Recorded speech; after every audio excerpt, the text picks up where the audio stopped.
একদম ছোটবেলা থেকেই আমার ভূত প্রেত এই বিষয়গুলোর প্রতি একটা আগ্রহ ছিল। তো মাঝখানে গত রমজানের কিছুদিন আগে থেকে এই ভূতাথন প্রোগ্রামটা শুরু হয়। তো তখন এই প্রোগ্রামটা শুনে আরো পেয়ে গেলাম একটা জিনিস যে আমি এটার মাধ্যমে আরো সংযুক্ত হতে পারবো এটার সাথে। তো দেন তখন সংযুক্ত হতে চান তার মানে আপনি এগুলোর সাথে? আচ্ছা। দেন নেট টেট ঘেটে বিভিন্ন বই জার্নাল ঘেটে ঘেটে এই ভূত প্রেত সম্পর্কিত তথ্য সংগ্রহ করা শুরু করলাম। তো দেন আমি সিদ্ধান্ত নিলাম যে নেটে একটা বই খুঁজে পেলাম ব্ল্যাক ম্যাজিকের উপরে, যে বইটা কিনবো আমি। তো আমি তখন ইমেলে বইটার জন্য অর্ডার করলাম। ব্ল্যাক ম্যাজিক কেন বলেন তো? কি চেয়েছিলেন আসলে ব্ল্যাক ম্যাজিকের বইটা দিয়ে? কিছু করতে চেয়েছিলেন?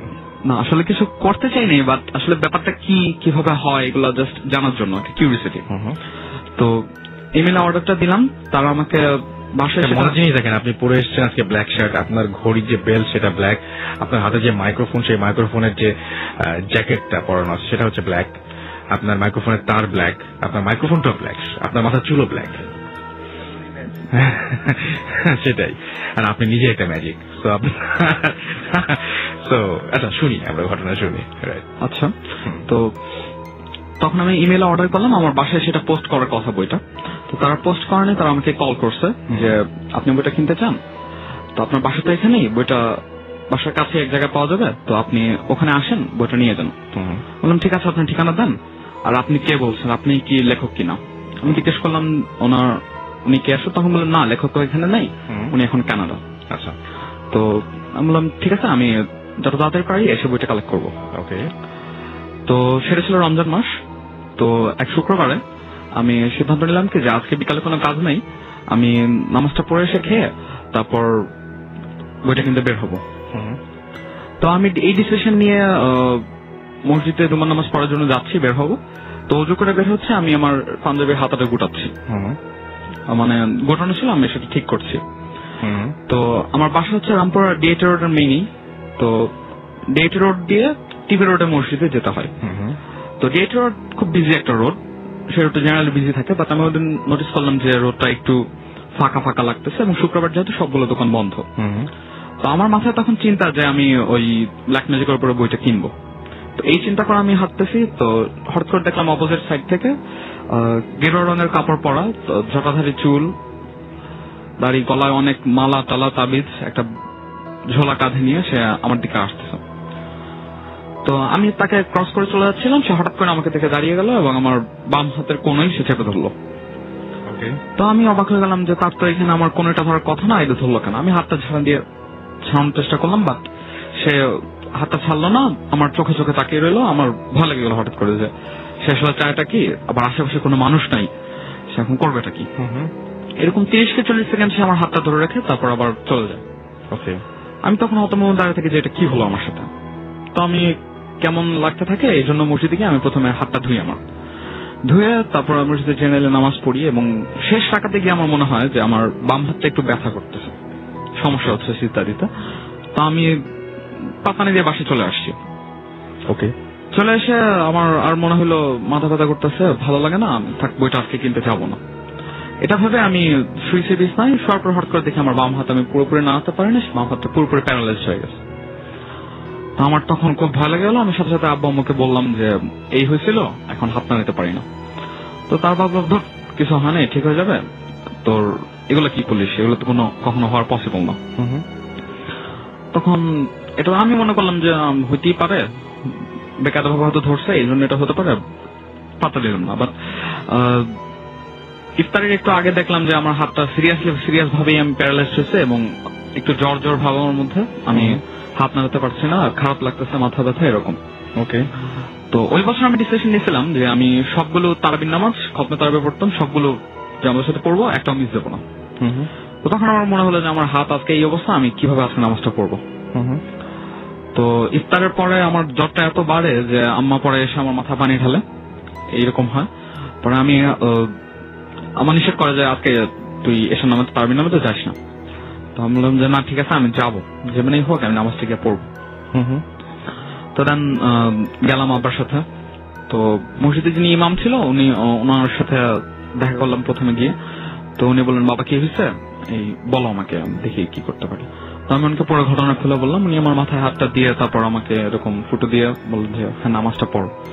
তো আমি ওই দিন কোনো মতে কষ্ট করে নামাজটা পড়লাম। আচ্ছা, তো পরে তারপর বাসায় আসছি, এসে রাত্রে দিন খাইতে পারিনি, খারাপ লাগছে।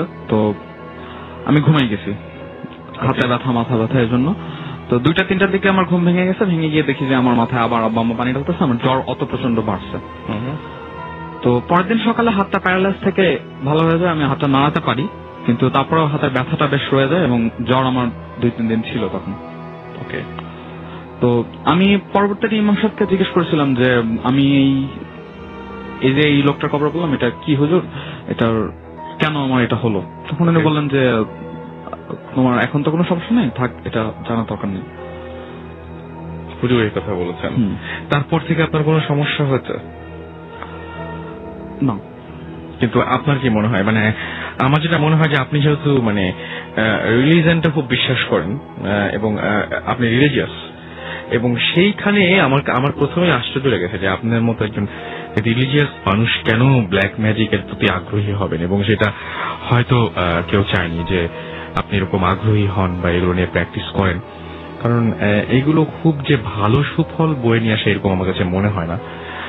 এবং ভবিষ্যতে কি করার ইচ্ছা আছে ব্ল্যাক ম্যাজিকের প্র্যাকটিস বা এরকম? না, আমি প্র্যাকটিস করতে চাই না, জানতে চান ব্যাপারটা? হ্যাঁ, ব্যাপারটা জানতে চাই। তাছাড়া এই যেহেতু কোরআন শরীফে কথাটা আছে যে জিন ও ইনসান দুটাই আছে, তো সেহেতু জিনের উপর বিশ্বাস করাটা কিন্তু ফরজ।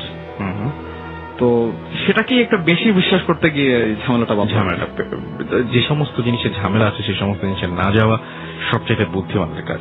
একটা কথা আছে যে যেখানে বুদ্ধিমানরা ভয় পায় সেখানে বোকারা ঝাঁপিয়ে পড়ে। তো বোকামি করা যাবে না। আমি মোহাম্মদ তাফসিরুল আলম। আচ্ছা, তেজগাঁও থেকে। ওকে। আমি এবছর এসএসসি পরীক্ষা দিয়েছি। ওকে, ভয় পাচ্ছেন? সামান্য। ওকে, তো আপনি একটা ঘটনা বলছেন, এইটা যে ঘটনাটা বলবেন সেটা কোন এলাকার ঘটনা? সেটা আমার নানুর বাড়ির ঘটনা, চট্টগ্রামে। আচ্ছা।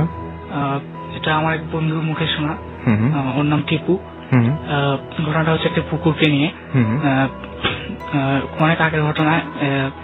একদিন এক ছেলে রাত্রিবেলায় পুকুরে গিয়ে, মানে ওই পুকুরটাতে গিয়ে তিনি মাছ ধরার জন্য জাল ফেললেন। এরপর জাল ফেলার পর আস্তে আস্তে জালটা ডুবতে শুরু করলো, মানে পানিতে পড়ে নিচের দিকে যেতে শুরু করলো, যেটা হয় আর কি সাধারণত। কিন্তু যেহেতু তার গ্রিপে থাকার কথা জালটা, কিন্তু তিনি দেখলেন যে জালটি তার হাত ছেড়ে আরো দ্রুত নামতে শুরু করছে। এই সময় তিনি, মানে তার মানে আপনি বলতে চাচ্ছেন জালটা তার কাছে হঠাৎ করে ভারী মনে হলো, নাকি এরকম মনে হচ্ছিল যে নিচ থেকে কেউ টানছে এরকম মনে করছিলেন। এরপরে তিনিও জোরে টানতে শুরু করলেন, কিন্তু তিনি কিছুক্ষণ ধরে রাখতে পারলেন না, হঠাৎ করে শক্তিতে পারলেন না। আমি মানে যারা শুনছেন তাদেরকে একটু বলি যে উনি প্রচন্ড ভয় পাচ্ছেন, আমি একটু হেল্প করছি তাকে। তো আপনি যেটা বলতে চাচ্ছেন যে তাদের মানে মনে হচ্ছে নিচ থেকে কেউ টানছে এবং মানে সে সেই শক্তির সাথে পেরে উঠছে না। এক পর্যায়ে জালটি ডুবে গেল পানিতে। এরপর জালটি নেওয়ার জন্য তিনিও পানিতে ঝাঁপ দিলেন। আচ্ছা। তো ঝাঁপ দেওয়ার পর তিনি পুকুরের সাথে সাথে গভীরে চলে গেলেন। এরপর এক পর্যায়ে তিনি ফিল করলেন যে তাকে একজন টানছে ভিতর থেকে, পুকুরের ভিতর থেকে। এরপরে তিনি ওই শক্তিটার সাথে পেরে উঠতে পারলেন না, তাকে আরো জোরে টানতে শুরু করলো এবং এক পর্যায়ে তিনি অজ্ঞান হয়ে গেলেন। তো অজ্ঞান হওয়ার কিছুক্ষণ পর যখন তিনি জ্ঞান ফিরে পেলেন, তখন তিনি দেখলেন যে তিনি একটি গুহার ভিতরে। তো গুহার ভিতরে তিনি একা। কিছুক্ষণ অপেক্ষা করার পর দেখলেন যে একজন বৃদ্ধ লোক তার সামনে আসছে। এরপর সামনে এসে বলছে, ভয় পেও না, তোমার কিছু হবে না, তুমি আজকে যা দেখেছো এটি তুমি কাউকে বলো না, দরকার বিনিময়ে তোমাকে আমি এই মানে তিনি তাকে অনেক স্বর্ণালঙ্কার বিভিন্ন মূল্যবান জিনিস দিলেন এবং বললেন যে কাউকে না বলতে। এরপর তিনি জেলেটি মানে সাঁতরিয়ে আবার পুকুর থেকে বের হয়ে এলেন এবং বাড়িতে চলে গেলেন। এরপরের দিন তিনি, না তার মানে হচ্ছে যে যখন বৃদ্ধ তাকে বললো যে মানে পুরো ব্যাপারটা বললো যে এরকম ঘটনা, মানে জাস্ট একটা কাউকে না বলতে, তারপরে তিনি কি করলেন? মানে হঠাৎ করে দেখলেন যে আবার তিনি উপরে চলে এসেছেন, নাকি ওখানেই তিনি সেন্স ফিরে পেয়েছিলেন? মানে আবার সেন্স হারিয়ে ফেললেন এবং সেন্স ফিরে পাওয়ার পর তিনি দেখলেন যে তিনি পুকুরের উপর। আচ্ছা। এরপর তিনি বাড়িতে চলে গেলেন এবং পরের দিন এক্সাইটমেন্টের কারণে তিনি সবার কাছে এই ঘটনাটি খুলে বলেন। এরপর খুলে বলার পর রহস্যজনক ভাবে পরদিন তিনি মৃত্যুবরণ করেন। এটা কি আপনার এলাকাবাসী সবাই জানে ঘটনাটা, এবং যে তার মুখ থেকেই এই ঘটনাটা শুনেছে যে এরকম একটা ঘটনা ঘটেছিল? তো এরপর সবাই যখন জানতে পারলো যে এলাকায় খুব আতঙ্ক সেরে পড়লো, তো একজন খুব প্রতিষ্ঠাবান একজন লোক ছিলেন, তিনি চিন্তা করলেন যে এটা রহস্য উদ্ঘাটন করা জরুরি।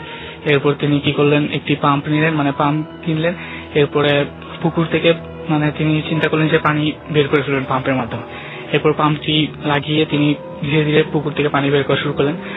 যখন প্রায় পুকুরের অর্ধেক পানি শেষ হয়ে গেল, হঠাৎ করে এই পাম্পটি ফুটে গেল, বিস্ফোরিত হলো। এরপর সবার মধ্যে তো আরো বেশি আতঙ্ক বিরাজ করলো যে এটি কিভাবে সম্ভব, কারণ হয়তো পুকুরের ভিতরে কোনো এমন অলৌকিক শক্তি ছিল যা এটি এই ঘটনাটি ঘটিয়েছে।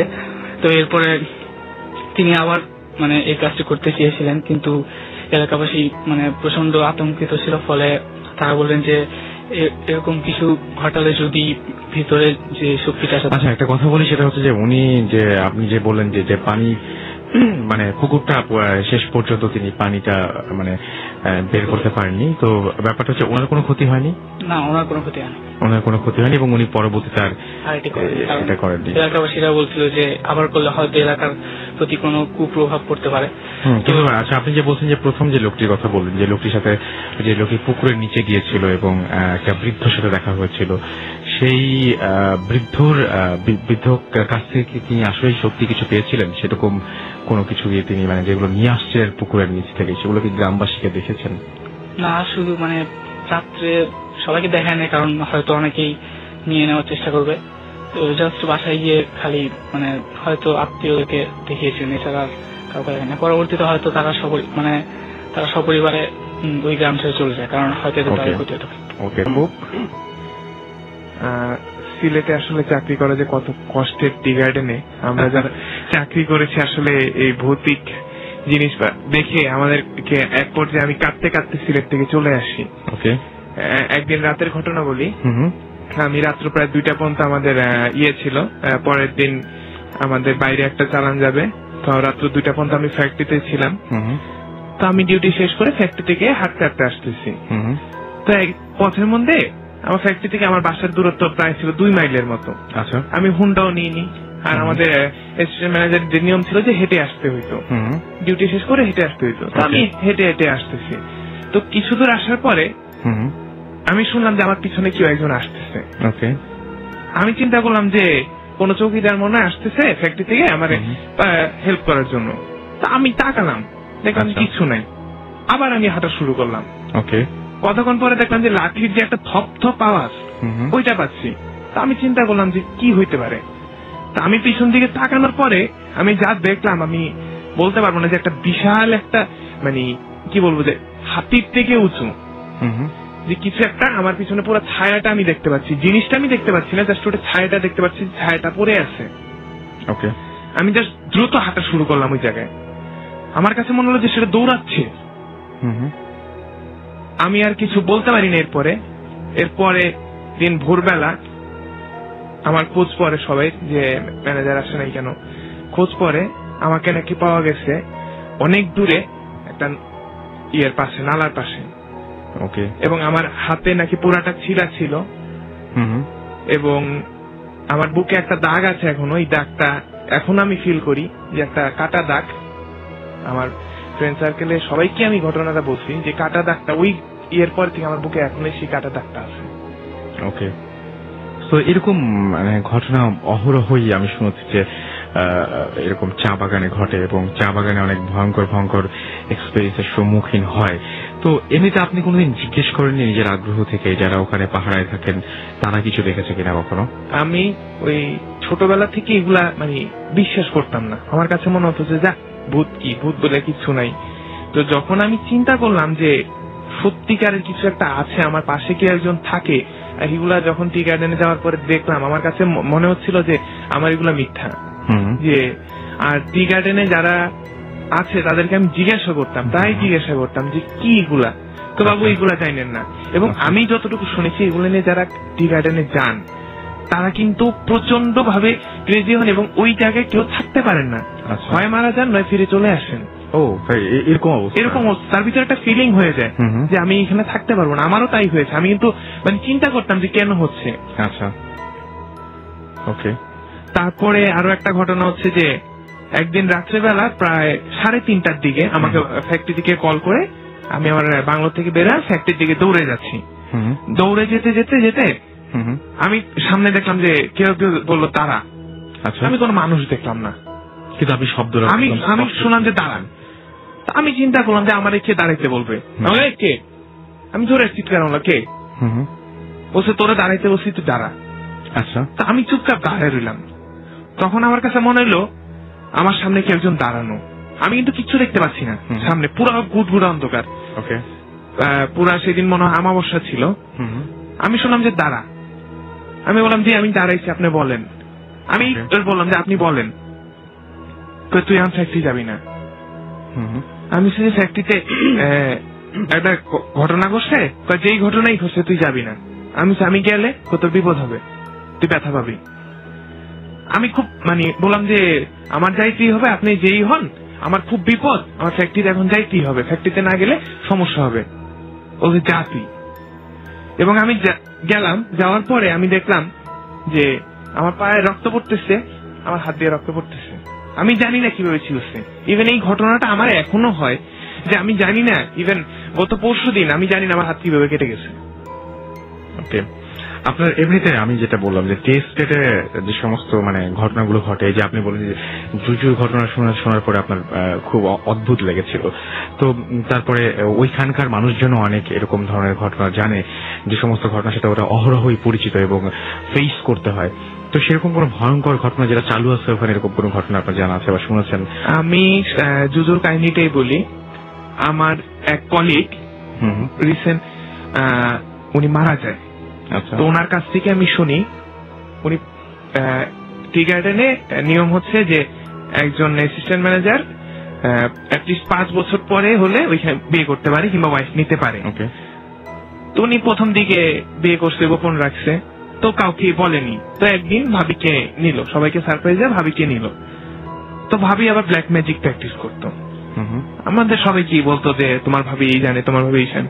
তো ভাবিরে একদিন বললাম যে ভাবি আপনি তো জানেন, ইয়ে করেন। তো ভাবি এমনি বললো যে ভাই আজকে না আমি ইয়ে করব। তো ভাবি পরের দিন ভাবি আমারে বললো যে ভাই আপনিও তো কিছু একটু জানেন, আমার রাত্রে একটা ঘটনা ঘটছে। আমি যখন আপনাদের বললাম যে এই ঘটনা বলবো, একটা ঘটনা ঘটছে। কি এরকম? আমি দেখলাম যে আমার সামনে একটা লোমশ একটা মানুষ দাঁড়ানো। বলে যে ভাবি লোমশ কি, কিরকম দেখতে? বলে যে অনেকটা গেরিলার মতো দেখতে। আচ্ছা, বলছে ভাবি আপনি স্পষ্ট দেখছেন? বলছে হ্যাঁ ভাই আমি দেখছি। আমি জিজ্ঞাসা করলাম যে ভাই আপনার কি করছে আপনাকে? বলছে ভাই কিচ্ছু করে নাই, আমি চোখটা খুলে দেখলাম আমার বিছানার পাশে দাঁড়ানো। আচ্ছা, দেখেছেন যে আমি এখন অস্ট্রেলিয়া থাকি, অস্ট্রেলিয়া মেলবোর্নে, এবং সেখান থেকেই তিনি আমাদেরকে এই ঘটনাটি শেয়ার করেছেন এবং তিনি বলেছেন যে তিনি এখন পড়াশোনা করছেন। এখানে আসার পর থেকে ভূত এফএম খুব মিস করি। তারপরে রিসেন্টলি তিনি গিয়েছেন এবং তিনি বলছেন যে আমার খুব যাওয়ার ইচ্ছা ছিল, বাট আমি টাইম মিলাতে পারিনি। লাইভ আমাদের সাথে শেয়ার করতে চেয়েছিলাম কোনো একটা ঘটনা। এই ঘটনাটা আমার এক দাদুর, তার কাছেই শোনা। হোপফুলি আপনাদের ভালো লাগবে এবং আমি ঘটনাটা তার মুখে শুনি 2004-এ। আচ্ছা, এবং তিনি যেটা বলছেন যে তার কাছ থেকে শুনে আমি ডায়েরিতে যা নোট করেছিলাম ঠিক তার ভাষ্য, এবং তিনি যেটা বলতে যাচ্ছেন সেটা হচ্ছে এরকম যে আমি 1958 সাল এই সময়ের ঘটনা, এবং তিনি বলছেন যে আমার বয়স 18-র মতো। এটা উনি বলছেন না, যার ঘটনা তিনি বলছেন। আমি ছোটবেলা থেকেই খুব ফুর্তিবাজ মানুষ ছিলাম। তোমরা টিনেজাররা এখন যেমন করো, আমি সেই সময় তেমনই ছিলাম। বাড়ির ছোট ছেলে হওয়ায় কোনোদিন কেউ কিছু বাধা দিত না, এবং গান বাজনা আর যাত্রায় যাওয়া এটা তার হচ্ছে একটা নেশা ছিল। একদিন শীতকালে খবর পেলাম যে দেওয়ানগঞ্জে যাত্রা দল আসছে। শুনে আমি তো খুশি। তখনই গ্রামে গঞ্জে ঘোড়ার গাড়ি আর ঘোড়ার প্রচলন আছে। আমাদের বাড়িতে 3টা ঘোড়া ছিল। আমার ঘোড়ার নাম ছিল মানিক। আমি মানিককে নিয়ে সকাল সকাল ছুটি দেওয়ানগঞ্জের পথে। পৌঁছাতে পৌঁছাতে প্রায় বিকাল হয়ে যায়। যাত্রা শুরু হয়, যাত্রা শেষ হয় অনেক রাতে। আমি মানিককে দড়ি খুলে ওকে নিয়ে আবার বাক্সিগঞ্জের পথে রওনা হই। এখন যে জায়গায় পলাকান্দি ব্রিজ ওই জায়গায় তখন পুরাই খালি, বিরান এলাকা আর বিশাল বড় নদী। কিন্তু ওটা ছাড়া আর কোনো শর্টকাট নাই। আমি নদীর পাড়ে এসে দেখি একটা নৌকা আছে। তখনও নৌকায় ঘোড়া নিয়ে উঠি। আমি ছাড়া নৌকায় আর একজন আছে, আরেকজন আছে শুধু, আর আছে মাঝি। আচ্ছা, মাঝি আর ওই লোকটা ঘোড়া দেখেই বোঝে যে আমি কোনো বড় ফ্যামিলির ছেলে হব, তাই বলে, ভাইজান কই যাবেন? আমি সব খুলে বলি। এটা শুনে তারা বলে, এত রাতে ওই রাস্তায় যেন না, বিপদ হবে।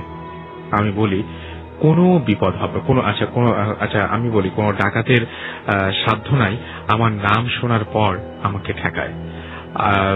তখন ওরা বলে, ভাই ডাকাত তো মানুষ, আমরা যে বিপদের কথা বলছি ওটা ঠিক মানুষ না। শুনে আমি হাসি, বলি, ভূত প্রেত আমি বিশ্বাস করি না। ওরা তারপরও হাল ছাড়ে না, বলে, ভাই আমাদের দুইজনের বাড়ি কাছে, আমাদের সাথে চলেন, রাতটা থাকবেন আর সকালে রওনা দেবেন। কিন্তু আমি বলি, না, আমাকে যেতে হবে। ঘড়ি ছিল না, কিন্তু তখন আনুমানিক রাত 1টা বাজে। আমাকে তারা বলে যে, তো ভাইজান যখন একটা কথা বলি, সেটা হচ্ছে শর্মারা যাওয়ার পর ডান দিকের রাস্তা দিয়ে যায়, বাম দিকের রাস্তাটা না। ওই জঙ্গলের মধ্যে দিয়ে যাওয়াটা উচিত হবে না, জন্তু জানোয়ার তো থাকতেই পারে। আমি বলি, আচ্ছা ঠিক আছে। কথাটা আমার মনে ধরে। আমি তাই চিন্তা করে নৌকা থেকে নেমে আবার রওনা দেই। প্রায় 1.5 ঘন্টা পর আমি শর্মারা এসে পৌঁছাই। পুরা নিঃশব্দ একটা এলাকা, কোথাও কোনো বাড়ি পর্যন্ত নাই। আমার ঠিক মনে ছিল ওই মাঝির কথা, কিন্তু ঘোড়াটাকে খুব ক্লান্ত মনে হয়। বুঝতে পারছিলাম ওর পানি দরকার, আর টানা এতদূর এসে আমিও হয়রান।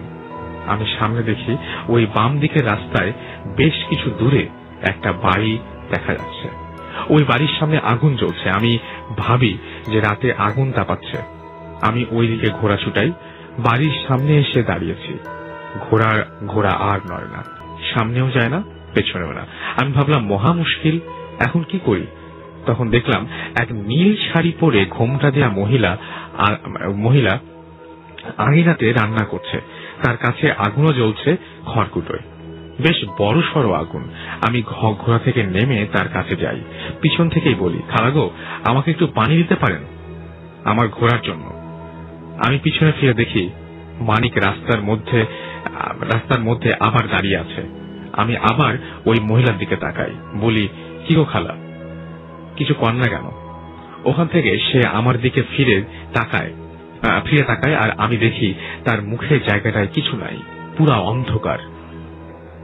তার মানে বুঝতেই পারছেন, আমি এটুকু জায়গায় একটু সমাধান করছি। উনি যখন ঘোড়া নিয়ে একটা জায়গায় আসলেন এবং দেখলেন বাড়িতে একটা মহিলা রান্না করছে, এবং তার কাছে গিয়ে তিনি ঘোড়ার জন্য পানি চেয়েছিলেন, এবং যখন মহিলার দিকে ভালোভাবে তাকালেন তখন দেখলেন যে মহিলার শাড়িটারই সবকিছুই আছে, শুধু মুখের জায়গাটা অন্ধকার, সেখানে কোনো মুখ নেই। ঘোমটার ভেতর শুধুই অন্ধকার, খালি জিহ্বা বের হয়ে মানে জিহ্বাটা দেখা যাচ্ছিল। এবং এবং তিনি বলতেন যে কোথায় যেন একটা চিৎকার শুনি, হয়তো নিজেরও হতে পারে, কারণ তখন দিক বিদিক জ্ঞান হারিয়েছি। মানে ওই সময় একটা চিৎকার শুনে, এটা হয়তো তিনি নিজেও ভয়ে চিৎকার করতে পারেন, সেটা তিনি সন্দেহ করেছেন। আমি দৌড়ে মানিকের কাছে আসি। এতক্ষণে বুঝি মানিক অমন করছে কেন। তখন দেখি যে 3জন লোক আসছে, পাঞ্জাবি পরা, দেখে মৌলানা গোছের মানুষ মনে হয়। 3জন এসে আমাকে বলে, আরে সরকার সাহেবের ছেলে না আপনি, এখানে এত রাত্রে কি? আমি বলি, ভাই এই ব্যাপার। একজন বলে, এই রাস্তায় আবার বাড়ি কই পাইলেন? আর রাস্তা তো পুরাই মানে এবড়ো খেবড়ো মাটির রাস্তা, কেমনে গেলেন ওইদিকে? আমি তাকিয়ে দেখি আসলেই তাই, রাস্তাটা চলাচলের উপযোগী নয়, কেমন জঙ্গল একটা ব্যাপার।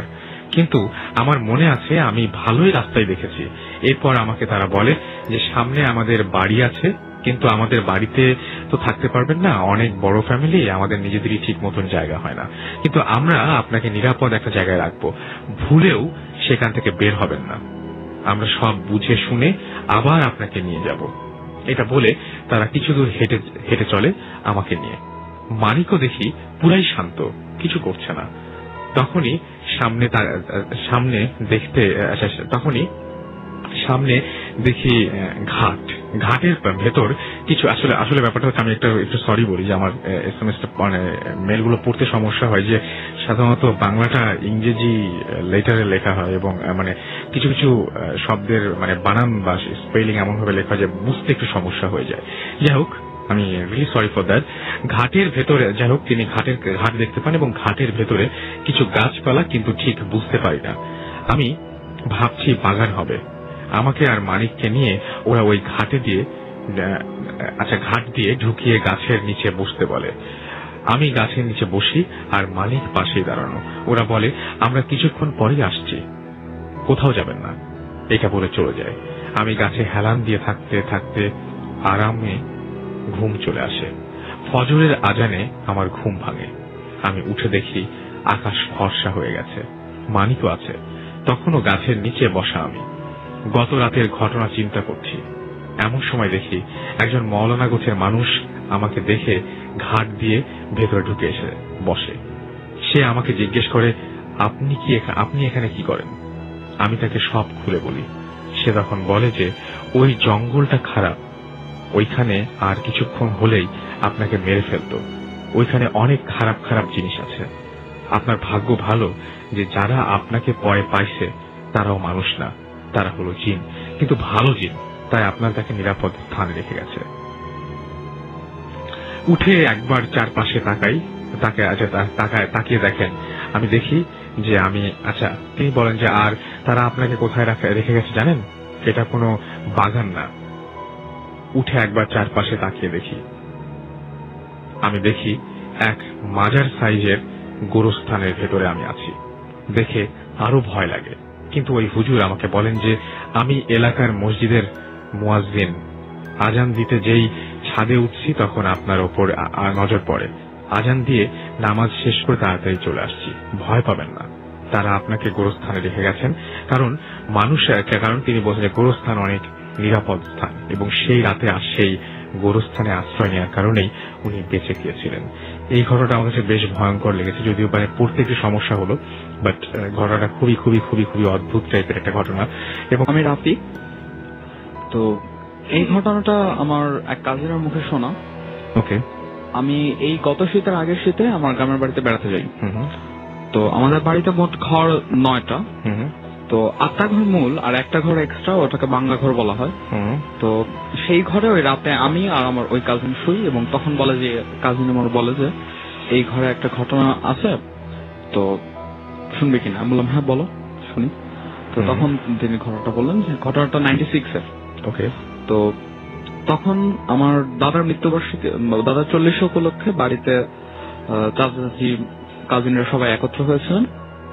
তো যে কাজিন আমাকে ঘটনাটা বলতেছিলেন তার নাম শ্যামল, আর আমার আরেক কাজিন, তার বয়স ছিল তখন 9 কি 10 বছর। আমার আরেকজন কাজিন ছিল নাম নিপা, তার বয়স তখন 5-6 বছর হবে ঘটনার সময়।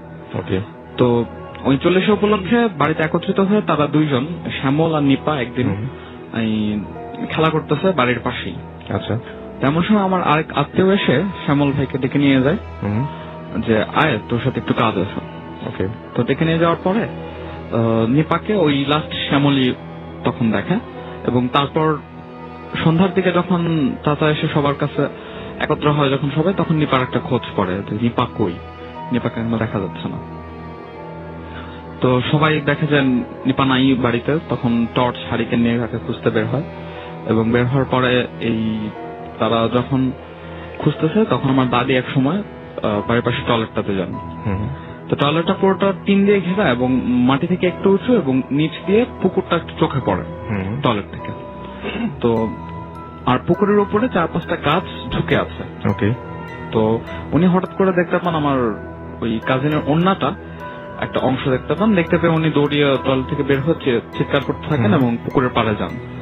ওই ওন্নাটা পুকুরের উপরের ঝুঁকে থাকা একটা গাছ থেকে ওন্নাটা ঝুলছিল এবং নিপা আপাতত পাওয়া যায় পুকুরের পাড়ে। ওনার অপর গলায় 4টা আঙ্গুলের দাগ পাওয়া যায় এবং তারপর মারা যায়। তো তারপর তো বাড়িতে এমনিতেই তখন খুবই খারাপ সিচুয়েশন। তখন তারপর ওই দিন একজন হুজুরকে ডাকা হয় যে ঘটনাটা যেহেতু প্যারানর্মাল, কেন প্যারানর্মাল মনে হচ্ছে? একজন তো ডেকে নিয়ে গিয়েছিল, সে কে? ডেকে নিয়ে গিয়েছিল তো শ্যামল ভাইকে, সে আমাদের আত্মীয়ই, সে দিকে নিয়ে গিয়েছিল এবং তখন নিপা একলা হয়। তারপর তাকে আর কেউ লাস্ট দেখেনি, তারপর দেখেছে পুকুরের পাড়ে, সেটাই। আর প্যারানর্মাল মনে হচ্ছে এই জন্য যে আপনারা পরে শ্যামলকে জিজ্ঞেস করেছিলেন যে আসলে নিপার সাথে? হ্যাঁ, আমরা জিজ্ঞেস করার পরেই এটা বের হয়েছে যে শ্যামলই লাস্ট ওকে দেখেছে, খেলতেছিল তারা দুইজন, তার বাড়ির পাশে। আচ্ছা, উইয়ার্ড মনে হচ্ছে এই জন্য যে যে গাছটার উপরে তো ওড়নাটা পাওয়া গেছে, একটা ওড়না কখনো উপরের দিকে ছুললে সেটা বেশি দূর যাবে না, জিনিসটা ভারী না। তো বেশ উঁচু গাছ এবং সেটার ঝুঁকে আছে, ওখান থেকে ওড়নাটা ঝুলতেছে এবং ওই অবস্থায় ওরও ওখানে যাওয়ার কথা না এবং সে সাঁতার জানতো, তার ওভাবে ডুবারও সম্ভাবনা নেই। এবং গলায় যে 4টা আঙ্গুলের দাগ পাওয়া গেছে, প্রত্যেকটা আঙ্গুলের দাগ মিনিমাম 1 ইঞ্চি মোটা ধরনের ছিল, যেটা মানুষের হাতের দাগ হতে পারে না। আচ্ছা, মানে অনেক মোটা মোটা আঙ্গুলের, মোটা মোটা আঙ্গুলের 4টা দাগ। এই তো ওই দিন বাড়িতে একজন হুজুরকে ডাকা হয় যে যেহেতু এরকম প্যারানর্মাল ঘটনা, একটা বাড়ি বার্তা দিতে হবে এই ধরনের ব্যাপার। তো উনি যে সবগুলো ঘরেরই 2টো করে দরজা ছিল, উনি সবগুলো দরজার উপরে একটি করে মাটির ঢাকনা লাগায়। ওকে। তো সেই মাটির ঢাকনা উনি দরজার উপরে লাগিয়ে ওনাকে ওই রাত্রে বাংলা ঘরে থাকতে দেওয়া হয়। আচ্ছা, মানে এই কাজ করতে করতে দেরি হয়ে গিয়েছিল, যে কারণে উনি বাংলা ঘরে রাত্রে থাকেন। তো দেন ওই দিন স্বাভাবিকভাবে সবাই ঘুমাইতে গেছে এবং রাত 2-3টার দিকে হঠাৎ করে বাড়ির পাশে কোনো ঘরে যদি কাউকে বেড দিয়ে পিটানো হয়, ঠাস ঠাস বা কোনো আসবাবপত্র লাগলে যদি ঠাস আওয়াজ হয়, সেরকম আওয়াজ শোনা যাচ্ছিল বাংলা ঘরটা থেকে। ওকে। তো তখন এই আওয়াজ শুনে বাড়ির সবাই ঘুম ভেঙে গেছে, সবাই উঠে ঘরটার সামনে গেছে। ঘরটার বিপর থেকে তখন কন্টিনিউয়াসলি আওয়াজটা হচ্ছে এবং সবাই দরজা থাবড়াচ্ছে যে এখন খুলতে হবে, ঘরটা খুলতেছে না কেউ, আর হুজুরের কোনো সারা শব্দ নাই। তো শেষে দরজা ভেঙে ঢোকা হয় এবং হুজুরকে ওখানে ভিতরে প্রায় অর্ধমৃত অবস্থা পাওয়া যায়। হাত ভরা মানে পিটিয়ে হাত ভরা করে ফেলছে প্রায়, কিন্তু কেউ নাই ভিতরে, কেউ নাই, উনি একলা এবং এই অবস্থা। তো ওনাকে প্রাথমিক চিকিৎসা দেওয়া হলো এবং সকালে উঠে তারপরে ওনাকে স্বাভাবিক হলে একটু জিজ্ঞেস করা হলো যে কি হয়েছিল আপনার। তখন বলল যে না কিছু হয় নাই, আপনি আজকে আমি থাকবো রাত্রে আরো। আমরা বলছিলাম যে উনি যেহেতু আহত, উনি এখন চলে গেলে ভালো, উনি নিজের বাসায় যাবে, কিন্তু না, উনি ওই দিন থাকলেন এবং প্রত্যেকটা ওই মাটির যে ঢাকনা ছিল প্রত্যেকটা দরজার উপরে, ওই ঢাকনাগুলোর মধ্যে আবার উনি দোয়াটা আরো কিছু করলেন। পরে ওই রাত্রে উনি সেম ঘরটাতে আবার থাকলেন। একইভাবে ওই দিন রাত্রেও 2-3টার দিকে ওই পিটার আওয়াজ শোনা যায়, কিন্তু এবার হুজুরের গলাটা শোনা যায়। তো আবার উঠে যায় এবং হুজুর এবার দরজা খুলে এবং তখন দেখা যায় যে ঘটনাটা উল্টো। এখন হুজুরের হাতে একটা বেদ দেখা যাচ্ছে এবং আশেপাশে জিনিসপত্র সব ভাঙচুর করা এবং বোঝা যাচ্ছে যে উনি ঘর মাখতো, কাউকে একটু আগে কিছু একটা উনি পরিচর্যা করতেছিলেন এবং ওই সেম পিটানোর ঠাসটা সহজে পাওয়া যাচ্ছিল। তো তখন হুজুর বললেন যে ঠিক আছে, আর কোনো সমস্যা হবে না। এবং পরদিন যখন সকাল হয় তখন দেখা যায় যে প্রত্যেকটা ঘরের উপরে যে মাটির ঢাকনাগুলো ছিল, ওই ঢাকনাগুলো প্রত্যেকটার মধ্যে একটা করে ফাটল। আচ্ছা, অর্থাৎ মানে সবগুলোর মাঝখানে একটা করে দাগ আর কি, প্রত্যেকটা ঢাকনার মাঝখানে, প্রত্যেকটা ঢাকনা। এবং হুজুর তো একটা রুমে ছিলেন এবং আপনাকে যখন আমি মানে ইমেলটা পাঠানোর পর যখন আপনার সাথে আমি কথা বলছিলাম এবং জিজ্ঞেস করেছিলাম যে হুজুর এটা করা সম্ভব কিনা, তখন আপনি বলছিলেন যে না, হুজুর তো তার রুমে ছিল এবং আপনারা সবাই সেই রাতে ঘুমাতে পারেননি কেউ। হ্যাঁ, এবং আমরা তার রুমের সামনেই অপেক্ষা করছিলাম যে দরজা খুলে না কেন। হ্যাঁ, তাহলে ওই ঢাকনাগুলোকে ফাটালো। এরপরে ঢাকনা ফাটার পরে তারপরে হুজুর এসে কি বললেন? ঢাকনা ফাটার পরে এটা সম্ভবত একটা প্রমাণ যে ওই জায়গা থেকে ওই খারাপ আত্মাটা বা খারাপ জিনিসটা চলে গেছে। তার মানে হচ্ছে যে হুজুর যে রিচুয়াল গুলো করেছেন তার মাধ্যমে সেই বাড়িটা নিরাপদ। তারপরে আপনারা তো ওই ঘরের মধ্যেই ঘুমিয়েছিলেন, সেদিন কোনো সমস্যা হয়েছে? সেদিন আমি আসলে এই ভাইয়ের কাছ থেকে এই ঘটনাটা শুনতেছিলাম, তখন ওই ঘরটার মধ্যেই খুব শীত, আমার ঠান্ডা লাগছিল। তখন কাহিনীটা ওই সিচুয়েশনে ওই রাত্রে আশেপাশে ঝিঝি পোকার আওয়াজ হচ্ছে, সবকিছু মিলিয়ে বেশ হয়েছিল যে আমার ঠান্ডা লাগছে, চোখের পানি নাকের পানি, মানে তখন আমি ভয়ে বাথরুমে যেতে পারতেছি না রাত্রে। ভাই একটু করে ডাকতে ভাবছে এই তো কি হয়েছে, তুই এমন করতেছিস। তো ব্যাপারটা আসলে উইয়ার্ড ছিল। রাইট। তো এক রাতে এক লোক প্রায় 12টার দিকে হেঁটে গ্রামে ফিরছিল। লোকটি যখন একটা ব্রিজের ওপর দিয়ে পার হচ্ছিল, হঠাৎ তার অনেক পানির পিপাসা পেল।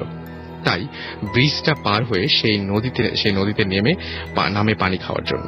তখন হঠাৎ লোকটি নদীটির কিছু দূরে কিছু একটা দেখতে পান। কিছু দূর গিয়ে উনি দেখতে পান একটি লাশটা দেখে তিনি অনেক ভয় পেয়ে যান। তারপর তিনি কাছে যান লাশটাকে ভালোভাবে দেখতে। উনি দেখলেন যে ওটা একটা মেয়ের লাশ, যে কিনা বউয়ের সাজে আছে। হঠাৎ লোকটি সেই বধূ বেশে, মানে যে বউটা আর কি সেটা মারা গিয়েছিল, সেই মেয়েটার কাছে যান এবং তিনি ভালো করে খেয়াল করে দেখেন যে তার হাতে একটা মানে সোনার আংটি আছে, যেটা দেখেই বোঝা যাচ্ছে যে অনেক দামি। তো লোকটা তার আঙুল থেকে রিংটা খোলার চেষ্টা করেন, কিন্তু রিংটা কিছুতেই খুলতে পারেন না। তাই তিনি যেটা করেন সেটা হচ্ছে রিংটা খুলতে না পেরে পুরো আঙুলটাই ছিঁড়ে ফেলেন এবং সেই আঙুলটা নিয়ে তিনি চলে যান। এর পরের দিন যেটা হলো সেটা হচ্ছে একই সময় ওই ব্রিজের ওপর দিয়ে আসার সময় ওনার আবারও পানির পিপাসা পায়, কিন্তু তিনি ওই দিন ভয়ে ওই নদীতে নামেননি। তিনি কিছু দূর যাওয়ার পর একটা ঘর দেখতে পান, যেখানে মিটমিট করে আলো জ্বলছে, যদিও এই জায়গায় কোনো ঘর থাকার কথা না। কিন্তু তিনি পিপাসা মেটানোর জন্য, বুঝতেই পারছেন যে এরকম ক্ষেত্রে হয় এরকম যে পিপাসা বেশি পায় বা ঘটনা ঘটবে, এই জন্য হয়তো পিপাসাটা বেশি পেয়েছিল। সেই পিপাসা মেটানোর জন্য তিনি ওই ঘরটিতে যান এবং দেখেন একটি মেয়ে কাজ করছে। তিনি মেয়েটিকে পানি দিতে বলেন। তখন মেয়েটি কোনো কথা না বলে তার জন্য যেটা করে সেটা হচ্ছে পানি নিয়ে আসে একটি গ্লাসে করে, এবং মেয়েটি লোকটিকে গ্লাসটি যখন দেন তখন লোকটি তার হাতের দিকে তাকিয়ে দেখে যে ঠিক এই মেয়েটিরও এই হাতের যেটা রিং ফিঙ্গার, সেই রিং ফিঙ্গারটা নাই। এবং রাতে সে যেটা করলো সেটা হচ্ছে, যাই হোক, ফিঙ্গারটি তিনি গতকাল রাতে যে ফিঙ্গারটি যেরকম তিনি ছিঁড়ে নিয়েছিলেন সেটা দেখতে পেলেন এবং তিনি বুঝতে পারলেন কিছুক্ষণের মধ্যেই যে এটা সেই মেয়ে যার কাছ থেকে তিনি গত রাত্রে যার আঙুলটা ছিঁড়ে আংটিটা নিয়ে গিয়েছিলেন। এরপরে তার আর কোনো জ্ঞান ছিল না এবং তাকে পরবর্তীতে সেই জায়গা থেকে উদ্ধার করা হয়। আমাকে আতিকুল বেলি রোড থেকে এই ঘটনাটা। আমি প্রথমে বলি যে আমার এক ফুপু আমাদের বাড়িতেই থাকে এবং উনি এবং আমরা একই বাড়িতে, কিন্তু আমাদের ঘর আলাদা। এবং আমার ফুফাতো ভাই ছিল 6 জন, এর ভিতরে 5 জনই থাকতো দেশের বাইরে। তো 2001-এ যেটা হয় যে আমার ফুপুরা আলাদা একটা ঘর করে এবং সেই ঘরটা করে হলো ঘরে মানে বাড়ির একদম এক সাইডে, যেখানে ছিল অনেক ঘন জঙ্গল ছিল, অনেক পুরনো গাছপালা ছিল। তো ঘর করার পর যেটা হয় যে বিভিন্ন ধরনের ঘরটা তৈরি হওয়ার পর বিভিন্ন ধরনের প্রবলেম ক্রিয়েট হয় এবং ফার্স্ট যে প্রবলেমটা ক্রিয়েট হয় যে 2 মাস পরে জানতে পারে যে যেই ওনাদের যে মিস্ত্রিটা ছিল, প্রধান মিস্ত্রি, ঘরটা যিনি তৈরি করেন, তার একটা পা বাঁকা হয়ে যায়। তো এরপরে বিভিন্ন ভাবে ওনারা এই খবরটা এখানে আসে এবং জানার পর যেটা হয় যে ওই মিস্ত্রি বিভিন্ন কবিরাজ দেখায় এবং দেখানোর পর যেটা হয় যে বলে যে কবিরাজরা যেটা বলে যে এই যে ঘরটা তৈরি করেছেন উনি, এই ঘরটার একটা সাইড ছিল বাঁকা, যে কারণে ওনার একটা পা বাঁকা হয়ে যায়। তো এই ঠিক এর 1.5-2 বছর পর থেকে না, মানে একদমই কবিরাজের মতামত, মতামত। তারপর তো এর 1.5-2 বছর পর থেকে বিভিন্ন ভাবে প্রবলেম হতে থাকে। যেমন তখন আমার একটা ভাবি ছিল, বড় ভাবি বিবাহিত ছিল, একটা ভাই। তো ওই ভাবির রুমে বিভিন্ন ধরনের সমস্যা হতো, দেখা যেত যে আলমারির ভিতর বিভিন্ন আওয়াজ করতেছে। সেই আওয়াজগুলো কেমন? হ্যাঁ, যে একটা বাচ্চা যেভাবে কাঁদে ওইভাবে কাঁদতো। এটা কি দিনে হতো নাকি রাত্রের বেলা? এটা বেশি শোনা যেত, যখন ঘুমাতে যেত তখন আর কি এই প্রবলেমটা হতো। আর দেখা যেত ভাঙচুর করতো, যেরকম একটা গ্লাস নিচে ফেলে আমরা যে ভাঙার আওয়াজটা শুনবো, এরকম নানা রকম ভাঙার আওয়াজ শোনা যেত। তো তারপর ভাবি যেটা ছিল যে উনি কখনো ভয় পেতেন না এই জিনিসগুলা। হ্যাঁ, ভয় না পেয়ে উনি ওই ঘরটাতেই থেকে যেতেন এবং প্রথম উনি কাউকে এই ব্যাপারটা জানাননি। তারপর বিভিন্ন ভাবে বিভিন্ন ধরনের আমার বড় ভাই যখন বাড়ি থেকে আসে তখন উনি এই প্রবলেমটা দেখতে পান। যেটা দেখতে পান যে উনি একদিন রাত্রের বেলায় বাইরে এসেছেন, যেটা ঘরটা যেরকম ছিল, আমি ঘরটা বলি যে ঘরটা ছিল এক সাইডে ছিল 3টা রুম আর এক সাইডে ছিল 4টা রুম এবং মাঝখানে ছিল যেটা করিডোর, মানে সবাই হাঁটা করতো, হাঁটা আসা যাওয়া করতো। এবং উনি যখন বাইরে হলেন রুম থেকে, উনি দেখলেন যে একটা মেয়ে শাড়ি পরা, অনেক লম্বা। তো যখন মেয়েটা হাঁটতেছে করিডোরে এবং যখনই ওনার দিকে তাকালো, তো মেয়েটা কি হলো, আস্তে আস্তে ছোট হয়ে গেল। দেখা যায় আস্তে আস্তে একদম ছোট হতে হতে ওটা একসময় মিলিয়ে গেল। তো উনি এই ব্যাপারটা দেখার পর তেমন ভাবে গুরুত্ব দেন না এবং কাউকে বলেন নাই। তো এরপরে বিভিন্ন ভাবে আরো সমস্যা হতে থাকে। তো সমস্যা হওয়ার পর যে এর মাঝে আমার 2 নাম্বার ভাই যিনি উনিও বাইরে থেকে আসেন, আসার পর বিয়ে করেন। বিয়ে করার পর আমার বড় ভাবির কিছুটা সমস্যা হয়। বড় ভাবে একটা রোগ ধরা পড়ে, যেটা হচ্ছে যে ওনার মুখ দিয়ে এবং যে লোমকূপ গুলো আছে এদিকে রক্ত ঝরতো, আর রক্ত ঝরতো এবং বিভিন্ন ডাক্তার দেখানোর পরে কেউ কিছু ধরতে পারে নাই। এবং আপনি বলছেন যে আপনারা ঢাকাতেও চিকিৎসা করিয়েছেন, বিভিন্ন জায়গায় চিকিৎসা এবং করেছেন। ঢাকাতে সমরিতা হাসপাতালে ছিল, প্রায় 3 মাস ভর্তি ছিল। তো সমরিতা ভর্তি করার পর ডাক্তাররা যেটা ওইখানেই প্রথম ধরা পড়লো যে ওনার রক্তকণিকা ড্যামেজ হয়ে যায়। তো এভাবে এখানে চিকিৎসা হতে থাকলো। এরপর বাড়িতে নানা রকম ভাবিরা আরো দেখতে পেলো যে ঘটনাগুলো, যে মেজো ভাবির রুমে নানা রকম এই আওয়াজগুলো, সেম আওয়াজগুলো আবার মেজো ভাবির রুমে হওয়া শুরু করলো। বউ আসলেন তার ঘরেও ঠিক একই ধরনের রকম ঘটনা ঘটছে। তারপর দেখা যায় যে আমরা যেটা বলি যে বোবা ধরলে যেরকম হয় আর কি, যে চেপে ধরে বা নিঃশ্বাসটা বন্ধ হয়ে যাচ্ছে, এরকম ভাবে বিভিন্ন ধরনের প্রবলেম হতে থাকলো। তো আমার এর ভিতর আবার আমার 3 নাম্বার ভাইটাও বিয়ে করে। 3 নাম্বার ভাই বিয়ে করার পর যেটা হয় যে ভাবি, আমার যে বড় ভাবিটা ছিল উনি আরো অসুস্থ হয়ে যায়। আচ্ছা। তো এক সময় দেখা যায় যে উনি মারা যায়। আচ্ছা। মারা যাওয়ার সময় যে ওনার যে ডিজিজ গুলো দেখা দেয় যে চুল সব উঠে যায়। উনি যখন মারা গিয়েছিলেন তখন ওনার মাথায় একটাও চুল ছিল না, প্লাস উনি একদম শুকনা হয়ে যান। আচ্ছা। তো এইভাবে মারা যায়। তো এর কিছুদিন পরে যেটা ধরা পড়ে যে আমার 2 নাম্বার যে ভাবি, দ্বিতীয় ভাবি, মেজো ভাবি, ওনারও ঠিক একই সেম সমস্যাটা ধরা পড়ে কিছুদিনের মধ্যে। হ্যাঁ, কিছুদিনের মধ্যে যে রক্ত ঝরতেছে প্লাস লোমকূপ গুলা দিয়ে রক্ত বোঝা যাচ্ছে। সেম আপনার মানে বড় ভাবির যে প্রবলেম হয়েছিল সেম একই প্রবলেম তার শুরু হয়ে গেছে। একই প্রবলেম। ওকে। তো ওনাকেও সেম একই ভাবে এখনো চিকিৎসা চলছে ওনার, এখনো উনি ওইভাবেই আছে। তো এর ভিতর আমার 4 নাম্বার ভাই যেটা, উনিও বিয়ে করেন। তো উনি বিয়ে করার পর যেটা হয় যে তো ওনারা গ্রাম থেকে শহরে চলে আসে, মানে ফেনীতে চলে আসে, ওইখানেই থাকা শুরু করে। কেন? যে বিভিন্ন ঘর, ওনাদের যে ঘরটা ছিল এটা প্রবলেমের জন্য দেখা যাচ্ছে যে ভাবিরা থাকতে চাচ্ছে না এখানে, হয়তো ভাইয়াদেরও ইন্টারেস্ট নেই ওইভাবে, যে স্ত্রীরা অসুস্থ হয়ে পড়তেছে, এজন্য ওনারাও চাচ্ছিলেন যে কিছুদিন বাইরে থাকার জন্য। আচ্ছা। তো ওনারা বাইরে গেলেন, বাইরে থাকলেন কিছুদিন। তো 4 নাম্বার ভাইও বিয়ে করলো, দেখতেছে এখন কারোর প্রবলেম হচ্ছে না, কোনো ভাবিরাও তেমন কিছু দেখতেছে না। মানে যখন আপনারা ওই শহরটা মানে গ্রাম ছেড়ে শহরে আসলেন তখন আর কারো কোনো ধরনের প্রবলেম হয়নি। তখন কি কেউ কিছু দেখতেন? মানে যে কিছু দেখতেন না, কোনো ভাবেই কিছু ওইভাবে দেখেনি। তো যেটা হওয়ার পর ওনারা আবার এভাবে যখন 1 বছর ওনারা ওইভাবে বাইরে থাকলেন, থাকার পর ওনারা আবার গ্রামে চলে আসলেন, গ্রামের বাড়িতে, যেহেতু এখন ভাবিদের কোনো প্রবলেম হচ্ছে না আর সবাই মোটামুটি ভালো আছে, এই জন্য ওনারা আবার গ্রামে চলে আসেন। গ্রামে আসার পর যেটা হয় যে আবার প্রবলেম শুরু হয়, যে আমার 4 নাম্বার ভাবি যেটা, ওনার সাথে এখন প্রবলেম শুরু হয় এবং কিছুদিন পর ওনার কিভাবে সেম প্রবলেম একদম সেম একই প্রবলেমটা ধরা পড়ে। ওকে। হ্যাঁ, ওনার শরীরটা দেখা যাচ্ছে যে ফুলে যায়, তারপর রক্ত মানে দুর্বল হয়ে পড়ে। তো ডাক্তার দেখানোর পরে প্রথম যেটা হয়েছিল যে ডাক্তার বলেছিল যে হয়তো বা রক্ত শূন্যতা, এই কারণে এই প্রবলেমটা হচ্ছে। আচ্ছা। তো ঢাকায় আমরা যখন নিয়ে আসি তখন ঢাকায় ডাক্তার পরীক্ষা করে এবং দেখা যায় যে সেম একই রক্তকণিকা ড্যামেজ। আমার 3 ভাবির একই সমস্যা, সেম ভাবে মানে তারা আক্রান্ত হয়েছেন এবং তাদের মধ্যে বড়জন যিনি তিনি মারা গিয়েছেন। এবং এরপর আমার ওই বড় ভাই আবার বিয়ে করেন। বিয়ে করার পর যেটা হয় যে এই ঘরে আবার ওনারা কি করেন যে এভাবে থাকার পর যখন দেখলেন যে 4 নাম্বার ভাবিটা অসুস্থ হয়ে পড়লো, তখন ওনারা আবার শহরে চলে আসেন। আচ্ছা। এখন পর্যন্ত ওনারা ফেনীতে আছেন, ফেনী শহরে আছেন, এখন আর বাড়িতে যাননি ওনারা। ওকে। তো এটা যেটা হয় যে এগুলাই প্রবলেম হয়েছে আপাতত। যে এরপরে এমনি আমার ভাইরা যেটা হয়েছে যে ভাইটা আমার বাড়িতে থাকতো উনি বিভিন্ন ধরনের প্রবলেম দেখতে পেরেছেন।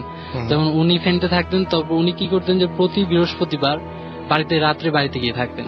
তো বাড়িতে থাকার পর যেটা এক রাতে হলো কি যে ফ্যান চলতেছে, ফ্যানটা হঠাৎ অস্বাভাবিক জোরে ঘোরা শুরু হয়ে গেল। তো উনি যেটা দেখলেন যে কেউ একজন তাকে চেপে ধরতেছে, আর নখগুলো বড় বড়, দাঁতগুলো মানে বড় বড়, এই টাইপের। তো উনি কোন রকম সূরা একটা পরে, মানে এটা হচ্ছে ঠিক আছে বোয়া ধরার মতো যে ব্যাপারটা হয়, ওইভাবেই উনি একটা সূরা পরে দৌড় দিয়ে ঘর থেকে বের হয়ে গেলেন। তো উনি আর ওই রাত্রে এখানে ছিলেন না, এরপর থেকে মোটামুটি কেউ আর ওখানে থাকে না। তারপর যেটা হয় যে আমরা ভাইয়েরা বিভিন্ন ভাবে, হুজুর বলেন বা কবিরাজ বলেন, আমরা বিভিন্ন ভাবে ওইটা হয়েছে এবং কোন হুজুরই কোন ধরনের সমাধান দিতে পারে না এখন পর্যন্ত।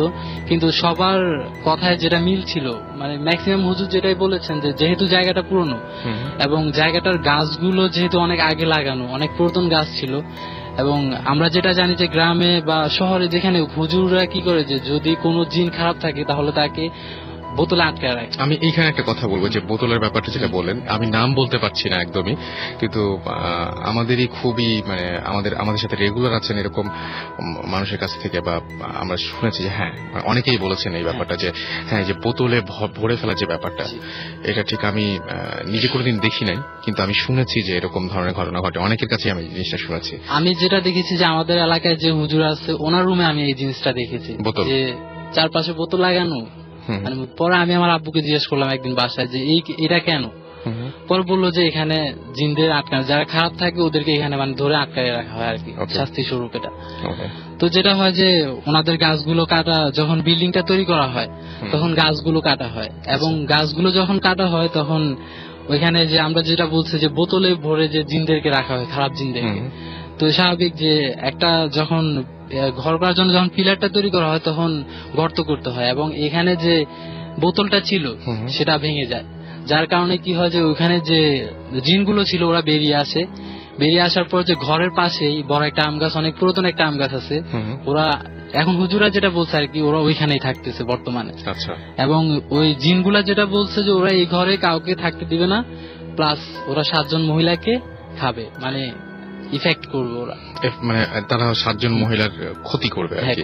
এবং খুব আশ্চর্যজনক ভাবে আমি জানি না যে আপনারা যারা শুনলেন এতক্ষণ এই ঘটনাটা তারা খেয়াল করেছেন কিনা, যে এখানে আপনি বলছেন একটা ফুপু আছে, আপনার যে ফুপু সেই ফুপুর কি কোনো প্রবলেম হয়? না, ফুপুর প্রবলেম হয় না। আমি আগে যেটা বলছি যে কেউই থাকে না, শুধু একমাত্র আমার ফুপুই থাকে বাড়িতে। এখন মাঝে মাঝে উনি দেখা যায় উনি ফেনীতে থাকে, তারপর দেখা যায় যে উনি কোন ওকেশনে আসলেন 1 সপ্তাহ 2 সপ্তাহ 1 মাস উনি একলাই একটা ঘরে একটা রুমে আছেন, কিন্তু ওনার কখনো কোনো প্রবলেম ক্রিয়েট হয় না, এবং উনি কখনো কোনো কিছু দেখেন না। সো আমি এই ঘটনাটা শুনে আমার যেটা মনে হচ্ছে যে যাই থাকুক না কেন, এই বাসায় নতুন কেউ মানে ফ্যামিলির কেউ মানে রক্তের সম্পর্কের নয় এরকম কেউ আসলেই প্রবলেমটা তার সাথে হচ্ছে। মানে যাদেরকে বিয়ে করে নিয়ে আসছেন তারা ডেফিনেটলি আপনাদের ফ্যামিলির না, আপনাদের ফ্যামিলির বাইরের মেয়েগুলোকেই বিয়ে করে নিয়ে আসছেন, এবং বিয়ে করে নিয়ে আসার ফলে যেটা হচ্ছে সেটা হচ্ছে যে বাইরের মানুষকে তারা করছে ক্ষতিটা, কিন্তু ঘরের মানুষ বা ঘরে যারা মেয়েরা আছে তাদের কোনো ক্ষতি হচ্ছে না, ঘরের ছেলেদেরও কোনো ক্ষতি হচ্ছে না। বাট এটা খুবই উইয়ার্ড একটা ঘটনা যে একে একে একে একে প্রত্যেকটা ভাবির জীবনেই বা প্রত্যেকটা মেয়ের জীবনে এরকম ঘটনা ঘটবে। সো এখানে যেটা হয়েছে যে আমার প্রথম 2 ভাবিকে ওরা ইফেক্ট করেছে, প্লাস 3 নাম্বারটাকে কিন্তু করে নাই, আবার 4 নাম্বারটা ওকে। বাট আমি জানি না যে 3 নাম্বারটাকে যে মানে জাস্ট স্কিপ করে গেছে তার মানে এই না যে তার কিছু ঘটবে না বা না করুক। হ্যাঁ, বাট এই ব্যাপারটা এরকম হচ্ছে যে মানে ব্যাপারটা হচ্ছে সবসময় বাইরের মানুষের সাথে করছে। আমি যে ব্যাপারটা আমরা প্রথমে যেটা ভাইয়েরাও যেটা মনে করেছিল হয়তোবা প্রথম যিনি 2 ভাবে ছিল ওনাদের রক্তের গ্রুপ ছিল একই, তো প্রথম ওনারা যেটা ভেবেছিল যে হয়তো ওই ধরনের কোনো সমস্যা, কিন্তু যখন 4 নম্বর ভাবিটার হলো তখন ওনারা এটা থেকে সরে এসেছে যে না এখানে তো রক্তের গ্রুপ আলাদা। সেটাই না, আমি যে SMS একটু আগে দেখলাম। সো আপনি ব্ল্যাক ম্যাজিক নিয়ে আমাকে বেশ ফোনে বলছিলেন, সো একটু বলবেন? কোরআন যেটা বলে অ্যাবাউট ম্যাজিক, যেটা হচ্ছে কুফর, মানে it is the thing which exists. এটা এমন না যে এই জিনিসটা নাই বা মিথ্যা কথা, জিনিসটা আছে কিন্তু এটা ইউজ করা যাবে না। ওকে, লাইক মেনি আদার থিং যেগুলো আছে কিন্তু ইউজ করা যাবে না। এবং এটা ঠিক যে যেমন কোরআনে আমরা দেখি যে আছে যে ব্ল্যাক ম্যাজিক ইউজ করা হয় একটা লোক এবং তার স্ত্রীর মাঝখানে সেপারেশন করে দেওয়ার জন্য, এরকম অনেক সম্পর্কের বিচ্ছেদ ঘটানোর জন্য এরকম মানে খারাপ কাজে ব্যবহার করা হয় বেশি। আবার এমনও হইতে পারে যে কোন লোক কোন মেয়েকে চায়, তার পছন্দ, সে এমনি আসতেছে না, জাদু করতেছে ইত্যাদি। এবং উনি যে বলতেছিলেন যে ওনার ভাবি চুট পরে গেছেন, একদম চিকন হয়ে গেছেন, এগুলো হচ্ছে সাইন যে হয়তো ওনার উপর জাদু টাদু করা হয়েছে। এটা কিন্তু একটা সাইন, বাকিটা আল্লাহ ভালো জানে। ওকে, সো আপনার তার মানে আপনার সাজেশন হচ্ছে যে মানে ব্ল্যাক ম্যাজিক আপনি বলছিলেন বারবার করে, আমি আসলে এটা বলবো যে ব্ল্যাক ম্যাজিক যেন কেউ না করে। রাইট, বিকজ আসলে আমরা মনে করি কি যে একবার কেউ বলছে লা ইলাহা ইল্লাল্লাহ, সে মুসলিম হয়ে গেছে, জান্নাতে চলে যাবে। বাট অনেক কাজ আছে বা অনেক বিলিফ আছে, যদি ওটা আপনি করেন তো ওই লোকটা কিন্তু অটো কাফের হয়ে যাবে। He does not have to intend যে আমি করে ইসলাম থেকে বের হয়ে যাই। এরকম একটা হচ্ছে black magic, using and believing. এই ক্ষেত্রে আরেকটা জিনিস আছে, অনেকে বলে যে ব্ল্যাক ম্যাজিক আমাকে এফেক্ট করছে, সো এটাকে কিওর করার জন্য পাল্টা ম্যাজিক করতে হবে। এটা কিন্তু ঠিক না, কারণ এটা যদি আপনি করেন যে কিওর করার জন্য, ওই ক্ষেত্রে ওইটা কুফর হয়ে যাবে, একটা লোক ইসলাম থেকে বের হয়ে যাবে। রাইট। সো আপনার এই যে জিন নিয়ে বেশ কিছু এক্সপেরিয়েন্স আছে, আপনাদের ফ্যামিলিতেই আছে এটা। সো যদিও খুব ছোট ছোট ঘটনা, তারপরেও শুনি, মানে তার আগে জিজ্ঞেস করি যে জিন ব্যাপারটা যেহেতু আপনাদের ফ্যামিলির সাথে ঘটেছে, আপনি এখন তো বিশ্বাস করেন যে জিন আছে? জিন তো ফ্যামিলির সাথে না ঘটলে বিশ্বাস করতে হইতো, যেহেতু আমি মুসলিম, কোরআন বলতেছে, ইনফ্যাক্ট কোরআন একটা সূরার নামই আছে জিন। রাইট। তার সাথে সাথে একটা জিন বিষয়ক যে কেসটা হচ্ছে যে মানুষ আর জিনের ক্রিয়েশনের পারপাস হচ্ছে আল্লাহর ইবাদত করা। আমরা যখন এটা ছেড়ে অন্যদিকে চলে যাই, এক্সট্রিম কেসে পৌঁছালে সে শয়তান হয়ে যায়, কারণ শয়তান তো একটা জিন। সে যখন আল্লাহর ইবাদত থেকে বের হয়ে গেছে, এক্সট্রিম লেভেলে পৌঁছালে সে শয়তান হয়ে গেছে, রাইট? এবং মানুষের মধ্যে এটা হয়।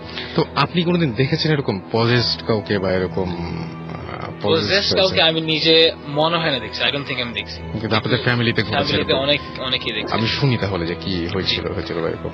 আর জাস্ট একটা ছোট কথা, যে এই যেসব জিনরা মানুষের ক্ষতি করে বা এফেক্ট করে অথবা ইভেন হেল্পও করে, এরকম সাধারণত মুসলিম জিন করবে না, কারণ মুসলিম জিন আর মানুষের কিন্তু কানেকশন হওয়ার ঠিক না, অ্যাজ ইন অ্যালাউড না। তো মানুষের সাথে যারা কন্ট্যাক্ট করে, এদের হয়তো তারা গুনাহগার, খারাপ জিন অথবা কাফের জিন। এটা হচ্ছে একটা বেসিক যেটা আমাদের বিলিফ, যে মুসলিম জিন উইল নট ডু দিস। যাই হোক, তো স্টোরি যেগুলো, মানে স্টোরি তো না, মানে ট্রু স্টোরি যেগুলা, তো আমি স্টার্ট করবো আমাদের আগের যে বাসা আরামবাগে, ওই বাসার মধ্যে অনেক স্টোরিজ আছে এরকম। আর আপনি বারবার করে আমাকে ঘটনাগুলো একটু আগে বলার সময় বলছেন যে all of them are true, বারবার করে বলছেন, অনেক স্টোরিজ এমফাসিস দিচ্ছিলেন বারবার করে। সো সেটাই। সো কি হয়েছিল? হ্যাঁ, তো ওই বাসার ছাদে, 3 তলার মধ্যে, ছাদের মধ্যে আর কি একটা রুম ছিল, আর সবাই বলতো যে এই রুমে হয়তো জিন টিন আছে, বিকজ সবসময় সাউন্ড টাউন্ড পাইতো। কেউ হয়তো হঠাৎ, যেখানে কেউ নাই, খুব ভালো আতরের স্মেল পাইতেছে, যেখান থেকে হয়তো আপনি যদি ভালো আতর লাগায় ক্রস করেন, স্মেলটা আসবে, বাট কোন মানুষ ক্রস করেনি। তো এরকম অনেক ঘটনা ছিল। তার সাথে সাথে আমার নিজের আম্মার সাথে যে ঘটনা ঘটছে, এটা হচ্ছে অ্যারাউন্ড 1979-1980 ঘটনা। তো রাতে ঘুমায় আছেন আব্বা আম্মা, এবং আমার বোন তখন হয়েছে মাত্র 3-4 মাস বছরের বাচ্চা, 3-4 মাসের বাচ্চা আর কি। এবং রুমের লাইট অফ, শুধু একটা সবুজ ডিম লাইট জ্বলতেছে। সো অ্যাটমসফিয়ারটা এমনিতেই একটু অন্যরকম, অন্ধকার, লাইট আছে, বাট কিছু মানে ব্যাপারটা হচ্ছে মানে মোটামুটি স্পষ্ট সবকিছু দেখা যায়। Right right. এবং আমার বোন ছিল বেবি কর্জে থাকে, একদম আমার বিছনার সাথেই, যাতে করে হাত দিলে ধরতে পারে আর কি বাচ্চাকে। তো গভীর রাতের মাঝে হঠাৎ করে, সেক্ষেত্রে যে বেবি কটের রেলিং যেটা এক সাইড খোলা যায়, খোলা ছিল, আম্মা যেন হাত দিয়ে দেখতে পারে আর কি।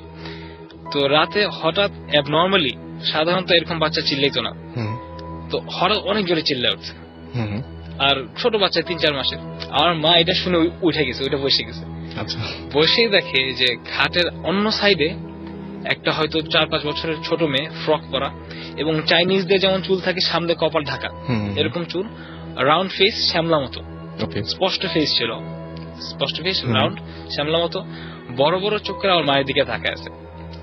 তো বিষয়টা কিন্তু যদি আমরা নিজের ওই পজিশনে রাখি, খুব স্ক্যারি একদম। যে আপনি ঘুমের থেকে উঠে দেখতেছে আপনার বাচ্চার পাশে একটা এরকম মেয়ে এভাবে আপনার দিকে বড় চোখ করে তাকায় আছে। তো ওনার তো এটা দেখে খুব অবস্থা খারাপ।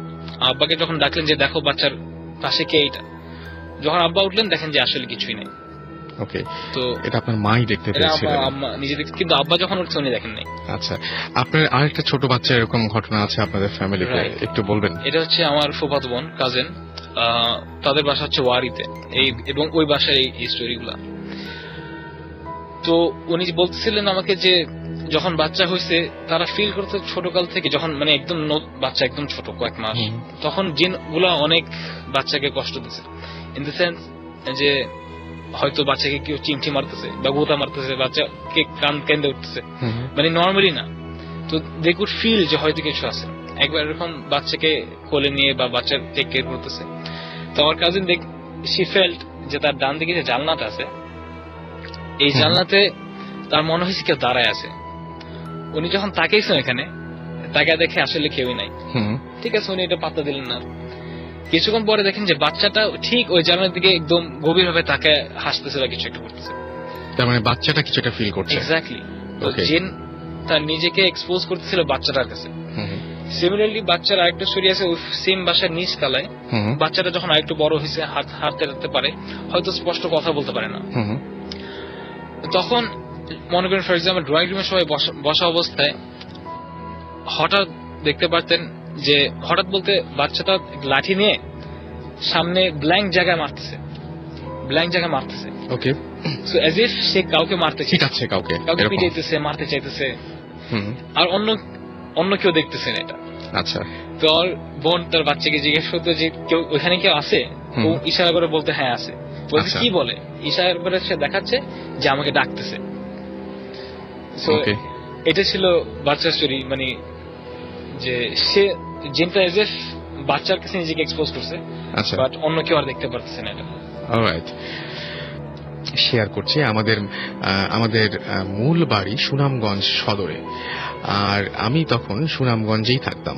ঘটনাটা যখন ঘটে তখন আমি ক্লাস 10-এ পড়ি। সেদিন হঠাৎ কান্নার শব্দ আমার কানে আসে। তখন ঘড়িতে 7টা প্রায়। পরে জানতে পারলাম আমাদের পাশের বাসার মাসিমা আর নেই, অর্থাৎ উনি মারা গিয়েছেন। খুব খারাপ লাগলো খবরটা শুনে, ওনার চেহারাটা বারবার চোখের সামনে ভাসতে লাগলো। যাক, একটু পরে জানতে পারলাম যে আমাকে নাকি শ্মশানে যেতে হবে সবার সাথে। প্রথমে আপত্তি থাকলেও পরে যেতে রাজি হই আমি, কেননা কোনোদিন শ্মশানে যাওয়া হয়নি, কাছ থেকে দেখিনি কি করে একটা মানুষ পুড়ে ছাই হয়ে যায়। লাশটাকে শ্মশানে নিতে নিতে প্রায় রাত 12টা হয়ে গেল, এবং যেটা হলো সেটা হচ্ছে চূড়ার উপরে লাশটাকে তুলে পুরানো শুরু হলো। এই পরিবেশটা আমার তেমন ভালো লাগছিল না। একটা মানুষকে চূড়ার উপরে তোলা হয়েছে, তারপর তাকে পোড়ানো হবে, এই পরিবেশটা কোনোভাবেই ভালো লাগছিল না। ভাবলাম বাসায় চলে যাই।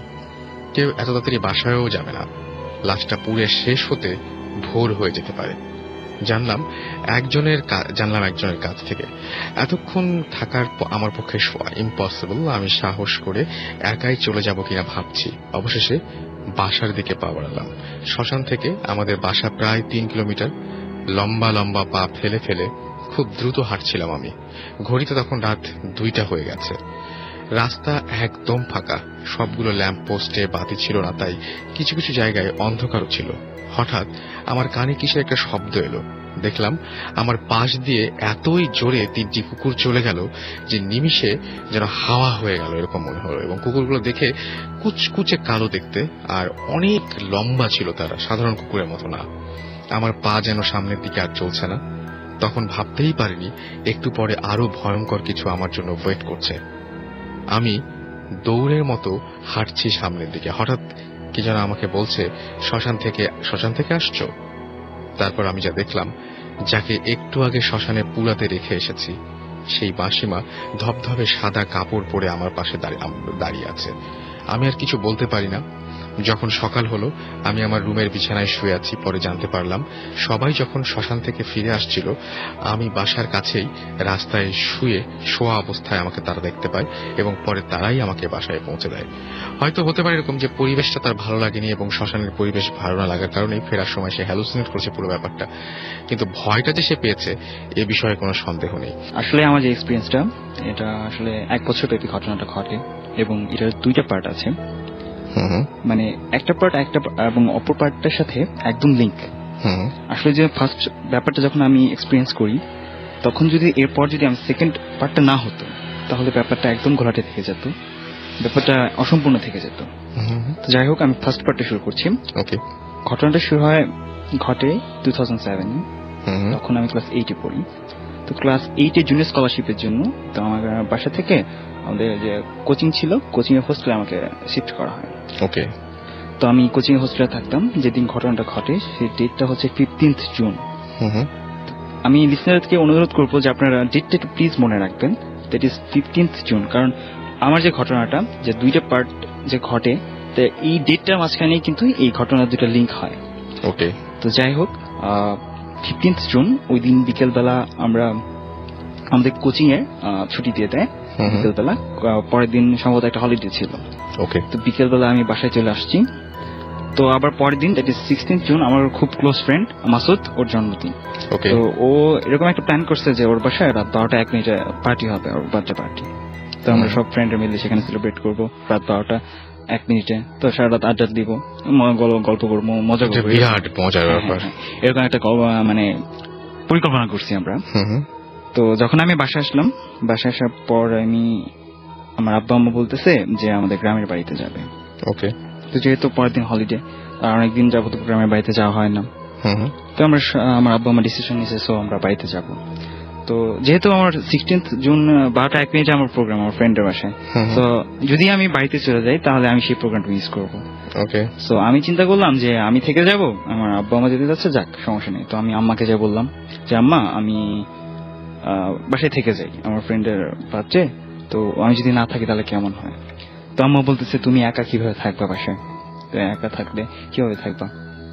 তো আমি বললাম যে আমার না সমস্যা হবে না, বাট আম্মা বলতেছে যে তোমাকে একা রেখে তো আমরা যেতে পারবো না, তুমি বাসায় একা থাকবে, এটা ঠিক হবে না। সো সে কি করলো যে আমাকে মোটামুটি জোর করে তার প্রেশার দিয়ে বাড়িতে নিয়ে গেল।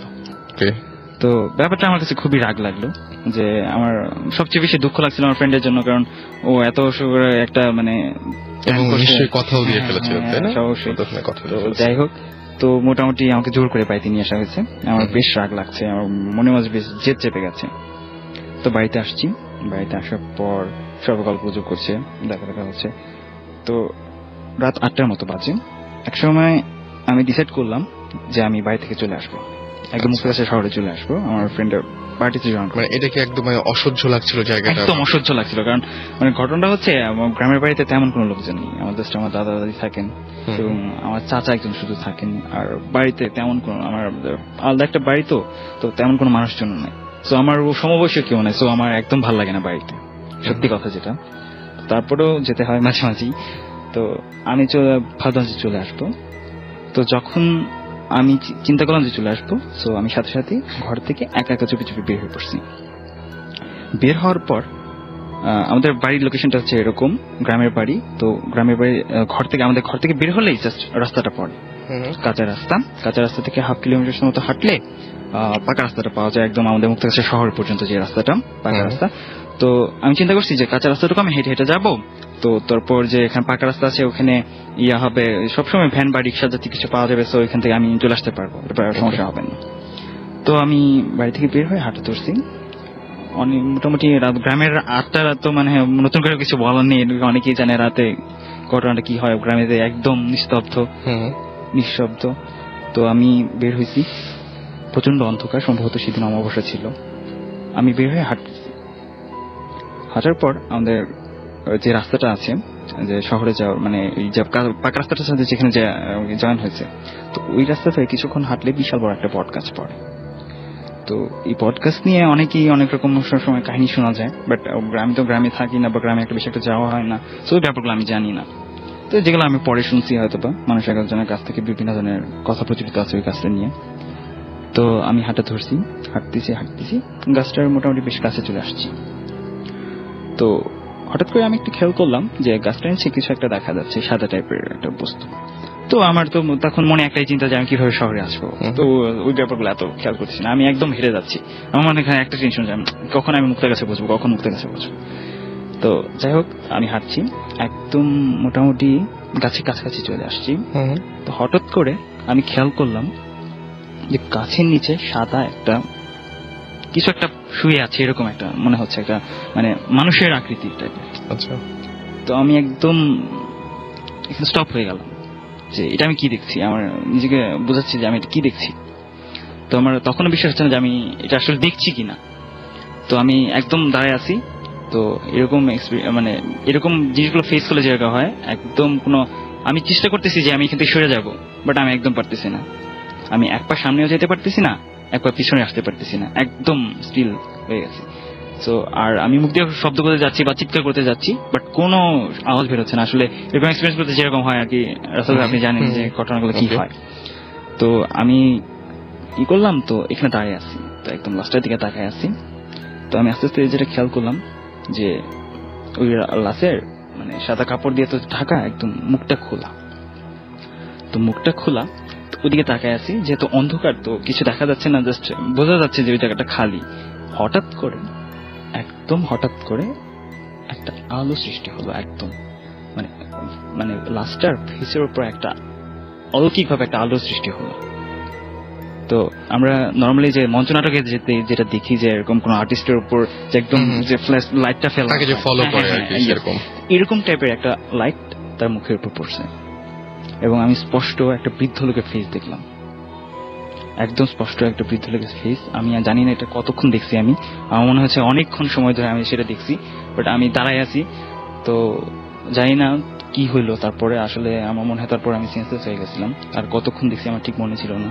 তো সেন্সলেস হয়ে যাওয়ার পর আমি যে ঘটনাটা হলো, যখন আমার সেন্স ফিরল আর কি, তখন দিনের বেলা যখন আমি সেন্স আমার আসলো, তখন যে ঘটনাটা ঘটলো সেটা আমার কাছে আরো বেশি ভয়ঙ্কর লাগলো। কারণ আমি যেটা দেখলাম সেটা হচ্ছে আমার সামনে সেই বৃদ্ধ লোকটা দাঁড়িয়ে আছে, যাকে আমি তাকিয়ে দেখে আপনি আবার দেখলেন যে সেই লোকটা আমার সামনে একদম চোখের সামনে দাঁড়িয়ে আছে। ওকে, মানে আমি যাকে লাশ হিসেবে দেখেছি সে আমার সামনে দাঁড়িয়ে আছে। এই ব্যাপারটা আমি আরো বেশি ঘাবড়াই গেলাম যে এটা আমি কি দেখছি। তো এরকম ব্যাপার যেটা হলো, তো প্রচন্ড ভয় পেলাম। তো আমার মনে হয় সাথে সাথে আবার মনে হয় আমি সেন্সলেস হয়ে গেলাম। তো আবার যখন সেকেন্ড টাইম যখন সেন্সলেস হলাম, তারপর যখন আবার আমার সেন্স আসলো, তখন দেখি আমার আম্মা আমার পাশে, আমি গ্রামের আমাদের বাড়িতে শুয়ে আছি। তো বুঝলাম গায়ে প্রচন্ড জ্বর অনেক। পরে আমি কষ্ট করে আম্মাকে জিজ্ঞেস করলাম, আম্মা আমার কি হয়েছে বা? তো আম্মা বলতেছে যে তেমন কিছু না, তোমার জ্বর। মানে পরে যেটা আমাকে আম্মা বলছে যে তুমি যে প্রচন্ড ভয় পাইছিলা সেটা আমরা বুঝতে পারছিলাম, বাট তুমি যেহেতু মানে জিনিসটা মনে করতে পারতেছিলে না, তো সেই জন্য আমরা মনে করাই দিই না তোমাকে। যে ভাবছে যে ফাইন, যে দেখছিলাম একটা ভয় পাইছি, এটা ভুলে গেছি, সো এটা কিছু না। তো এরকম হওয়ার পর আমি জিনিসটা মোটামুটি একদম টোটালি ভুলে যাই যে জিনিসগুলো ঘটনাগুলো ঘটে আমার সাথে, যে আমি রাতে লাশ দেখছি এবং সেন্স হওয়ার পরে সেই লোকটা দেখছি, এগুলো টোটালি একদম আমার ব্রেন থেকে সেটা হয়ে যায়, আউট হয়ে যায় জিনিসগুলো। তো আসলে এখানে এই ফার্স্ট পার্টটাতে অনেকগুলো ব্যাপার খটকা লেগে আছে হয়তো বা, তো এইগুলো ব্যাপারগুলো ক্লিয়ার হবে আমার গল্পের সেকেন্ড, মানে গল্প না তো যেটা বলবো এটা এক্সপিরিয়েন্স, তো এক্সপিরিয়েন্সটা সেকেন্ড পার্টে এই ব্যাপারগুলো ক্লিয়ার হবে। সো আমি সেকেন্ড পার্টে যাচ্ছি। তো সেকেন্ড পার্টটা হচ্ছে পরের ইয়ারে, মোটামুটি এক বছর পর আমি আবার গ্রামের বাড়িতে গেছি। গ্রামের বাড়িতে যাওয়ার পর ফার্স্ট ডেতে এবার একদম খুশি মনে গেছি আব্বা আম্মার সাথে, এবার কোনো রাগটা করে যাওয়া হয়নি, তো এবার খুশি মনে গেছি। তো তারপর যেটা হলো, ফার্স্ট দিন ভালোই কাটছে। পরের দিন যেটা হলো, দাদাদির সাথে গল্প করে পরের দিন সন্ধ্যার পর আমি, আব্বা আম্মা, আমার দাদা দিদি, আমার চাচা সবাই মিলে বসে আছি। এমন সময় হঠাৎ করে জাস্ট বাইরে থেকে একজন ডাকছে যে আপনারা বাড়িতে কে আছেন, তাড়াতাড়ি একজন বাইরে আসেন। আচ্ছা। তো আমি বের হয়েছি, আমি আর আব্বা বের হয়েছি। তো আব্বা বের হওয়ার পরে যেটা হলো যে বলতেছে আপনারা একটু তাড়াতাড়ি আসেন, যে রাস্তার পাশে একটা লোক, বৃদ্ধ লোক পড়ে আছেন, যার খুব অবস্থা খারাপ, যে সম্ভবত খুবই কষ্ট হচ্ছে, তার সম্ভবত মারা যাবেন, তো আপনারা তো প্লিজ তাড়াতাড়ি আসেন। তো আমি আর আব্বা দৌড়ে গেছি, সাথে সাথে আমাদের বাড়িটা হচ্ছে একদম রাস্তার সাথেই।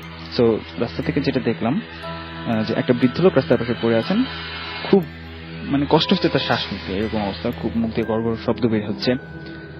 তো আমি মোটামুটি সায়েন্স স্টুডেন্ট, তো হাতটা একটু পালস ধরে দেখলাম, খুবই নর্মালি চলছে, মানে নর্মাল তো মানে খুবই আস্তে আস্তে চলছে, খুবই খারাপ অবস্থা। তো আমি আর আব্বা ধরে আমাদের ঘরে নিয়ে আসছি, মাথায় পানি ঢালতেছি, হাতে পায়ে তেল মালিশ করতেছি। তো এর মাঝখানে আবার তাকে ডাক্তারের জন্য, তো যেহেতু গ্রাম সে তো তেমন কোনো ডাক্তার নাই, তারপরেও করলাম একজনকে, গ্রামের যে বাজারটা আছে আমাদের বনবাংলা, আমাদের গ্রামের নামটা হচ্ছে বনবাংলা, ওই বনবাংলা গ্রামে যে বাজারটা আছে সেই বাজারে একজন গ্রাম্য ডাক্তার আছেন। তো তাকে খবর দেওয়ার জন্য দূরে একজনকে পাঠানো হয়েছে, আমার চাচা গেছেন তো তাকে দূরে নিয়ে আসার জন্য। তো এর মাঝে আমি যেটা খেয়াল করলাম যে আমি পানি ঢালতেছিলাম আর কি, তো পানি ঢালার সময় হঠাৎ করে খেয়াল করলাম লোকটার পাঞ্জাবির পকেটে একটা ওষুধের বাক্স টাইপ একটা জিনিস আছে। তো ব্যাপারটা জিনিসটা আমার কাছে খুব পরিচিত মনে হলো, যে হয়তো আমি জিনিসটা কোথাও দেখেছি, এরকম মনে হতে লাগলো। তো যেটা হলো, তো আমি তখন লোকটা অসুস্থ, তাকে সেবা করবো এরকম চিন্তা ভাবনা করেছি। তো আমি ব্যাপারটা তো করলাম না, তো যাই হোক সেটা হতেই পারে, আমার পরিচিত থাকতেই পারে এরকম একটা জিনিস, এরকম মনে হলো। তো হঠাৎ করে তোর অবস্থা খুবই খারাপের দিকে যাচ্ছে, শ্বাস নিতে খুবই কষ্ট হচ্ছে। এর মাঝখানে আসলাম, দেখলাম খুব খারাপ অবস্থা। তো ডাক্তার আসলো, ডাক্তার সব কিছুক্ষণ পরে তিনি মারা যান আর কি, আমাদের হাতে একদম আমাদের ঘরে তিনি মারা যান। তো যেটা হইলো আর কি, তারপরেতে তার দুটো ছেলে ছিল, তার বাজারেই ছিল গ্রামে, তো তাদেরকে খবর দিয়েছে যে তাদের আব্বা মারা গেছে। একটা বৃদ্ধ লোক আর কি, যে মারা গেলেন আমাদের হাতে একদম। তো যখন লাস্টে নিয়ে যাবে, তখন আমরা একটা জিনিস খেয়াল করলাম যে আমার আব্বা আর কি, যে ওনার পাঞ্জাবি পকেটে যে আমি যে বললাম যে একটা ওষুধের বাক্স টাইপের একটা জিনিস দেখা যাচ্ছিল, সেটা বের করে আনলে বললেন, আমাকে বলতেছেন রিফাত দেখো তো ওই জিনিসটা আমি যে হার্টে স্প্রেটা ইউজ করি এটা সেটা না। আসলে ঘটনাটা হচ্ছে আমার আব্বা একজন সিরিয়াস হার্টের রোগী। তো হার্টের রোগীদের একটা ইয়ে থাকে, যখন হার্ট অ্যাটাকের মতো হয় তাদের একটা স্প্রে থাকে, যে যখন হার্ট অ্যাটাকের মতো অবস্থা থাকে না, সেটা জিহ্বার নিচে স্প্রে করলে সেটা মানে বেটার হয়, মানে বেটার ফিল করে কোনো পেশেন্ট। তো যাই হোক, আমরা মানে আব্বা বের করে আনলো যে তাহলে এটা কি সেটা না। আমি একদম তখন স্পষ্ট মনে হলো যে আমি কেন জিনিসটা আমার কাছে মানে পরিচিত মনে হইতেছিল, কারণ আব্বাও সেই একই সেম স্প্রেটা ইউজ করেন। তো তখন সেটা দেখার পরে আমি আর আব্বা দুজনের দিকে তাকায় আছি, মানে দুজনে একই সাথে একটা জিনিস ক্রস করলাম আমাদের মাইন্ডে, যে উনি হার্ট অ্যাটাকে মারা যাননি তো, এরকম একটা ব্যাপার আমাদের মনে হতে লাগে। তখন পরবর্তীতে আমি যেটা শুনেছি যে উনি আসলে হার্ট অ্যাটাকে মারা গিয়েছিলেন। তো এইটা শোনার পর আমার নিজেকে মানে অনেক সময় অপরাধী মনে হতে থাকে, যে কারণ একটা হার্টের স্প্রে ছিল, যখন হার্ট অ্যাটাকের মতো অবস্থা ছিল তাহলে সেটা আমি মিস করতে পারতাম, ব্যাপারটা আমার নোটিস হয়েছিল, বাট আমি কোনো কাজ করতে পারি না। সেই জন্য আমার নিজেকে মানে বেশ দোষারোপ মনে হতে লাগলো, যেটা কি করলো। তো যাই হোক, জন্ম মৃত্যু অবশ্যই আল্লাহর হাতে, এটা গড একদম নিজে হ্যান্ডেলিং করেন। তো এই ব্যাপারটা হওয়ার পর আমার বেশ মন খারাপ হলো। তো মন খারাপ হওয়ার পর যখন ওই সময় আর কি, যখন তার লাস্টে নিয়ে যাচ্ছে, সো আচ্ছা রাসেল ভাই, এই ব্যাপারে আমি একটু মিস করেছি। সেটা হচ্ছে যখন যে বললাম যে ফার্স্ট এক্সপিরিয়েন্সে, তখন যে লোকটা আমার যে ঘটনাটা ঘটলো, যে জ্বর হলো, তখন এরপরে কিন্তু আমি মাঝে মাঝে একটা স্বপ্নে একটা বৃদ্ধ লোকের ফেস দেখতাম, জিনিসটা আমি মিস করেছি আসলে। প্রায় একটা স্বপ্নে একটা ফেস দেখতাম। তো এই ব্যাপারটা আমি আমাকেও বলছিলাম যে আম্মা দেখো, আমি তো এরকম একটা ফেস দেখি। তো আম্মা বলছে যে স্বপ্নের ব্যাপারে এটা কি হবে, এটা তেমন কিছু না, আমাকে জাস্ট বলছে, ইগনোর করছে। তো আমি চেষ্টা করলাম ইগনোর করতে ব্যাপারটা, বাট প্রায় আমি জিনিসটা স্বপ্নে দেখতাম আর কি, একটা বৃদ্ধ লোকের ফেস। তো যাই হোক, আমি আবার আগের একটু কাহিনীতে ফিরে যাচ্ছি। তো যখন তার লাস্টে নিয়ে গেল, তখন আব্বা আমাকে বলছে, রিফাত তুমি কি লোকটাকে চিনতে পারছো? মানে আমি তখন বললাম, দেখো আব্বা, আমি তো গ্রামে থাকি না, বা গ্রামে এত লোককে চিনি না, তো আমি তো ওনাকে চিনতে পারতেছি না। তো তুমি আসলে চিনতে পারতেছো না? আমি না আব্বা, আমি চিনতে পারতেছি না। তখন আব্বা আমাকে বললো যে ইনি সেই লোক যিনি, তুমি ঠিক মনে আছে তোমার 1 বছর আগে তুমি অজ্ঞান হয়ে গিয়েছিলে বটগাছে নিচে, তখন তিনি তোমাকে তার বাড়িতে নিয়ে গেছিল এবং তোমাকে আমাদের বাড়ি পর্যন্ত পৌঁছে দিয়ে গেছিল। আপনি যখন চোখ খুলেছিলেন তখন এই লোকটিকেই তখন আপনি দেখতে পেয়েছিলেন? এক্স্যাক্টলি। ওকে, এবং এই লোকটিকেই আপনি স্বপ্নে দেখেন? হ্যাঁ, পরবর্তীতে আমি যেটা বুঝতে পেরেছি, এই লোকটিকেই আমি স্বপ্নে দেখেছি। এবং ভালো করে খেয়াল করেছেন তখন? হ্যাঁ, অবশ্যই। এবং খেয়াল করে দেখেছেন। আর তাহলে যে বটগাছের নিচে যে লোকটাকে দেখেছিলেন লাশ হিসেবে, এটা সেই লোকটা, এবং সেই লোকটাই আপনি সেই লোকটাই আপনাকে সামহাও বাসায় পৌঁছে দিয়েছিল, এবং 15 জুন ঘটনাটা ঘটেছিল, এবং পরের বছর ঠিক 15 জুনে এক্স্যাক্টলি। এবং এই যে ঘটনাটা ঘটে, যে লোকটা মারা যান, ঠিক 15 জুন তিনি আমাদের হাতে মারা যান। একদম, মানে পুরোপুরি একই দিনে মারা যান আপনাদের ওখানে, একই জায়গায়, 1 বছর আগে। রাইট। তাকে আমি লাশ হিসেবে দেখেছি, এবং ঠিক 1 বছর পর তিনি আমাদের হাতে মারা যান। ওকে।